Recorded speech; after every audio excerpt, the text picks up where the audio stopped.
नमस्कार दोस्तों, मैं मंजू वर्मा स्वागत करती हूँ मंजू लोकगीत 123 पे।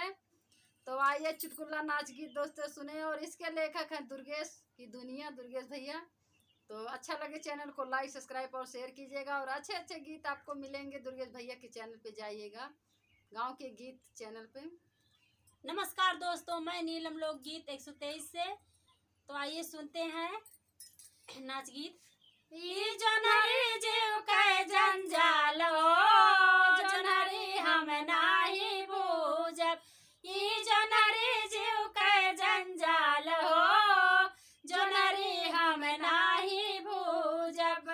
जोनहरी भूजन बैठे कोयला जलाई, जोनहरी भूजन बैठे कोयला जलाई। कि धुआं से आँख भइल लाल हो, जोनहरी हम नाही बूझब।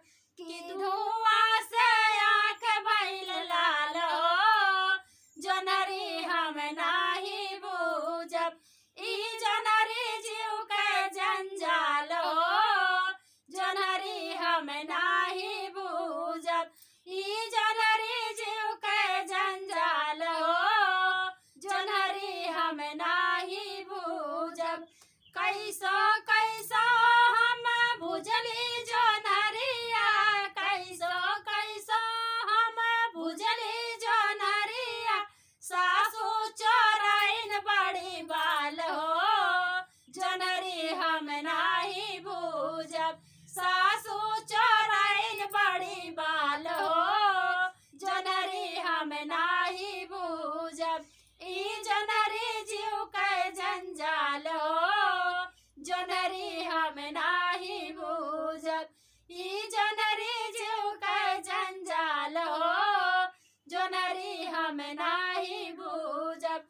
भूजी भाजी हम सबका खियवली, भूजी भाजी हम सबका खियवली।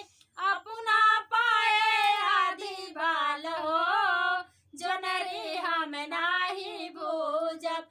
अपना पाए आधी बाल हो, जोनहरी हम नाही बूझब। ई जोनहरी जीव के जंजाल हो, जोनहरी हम नाही बूझब।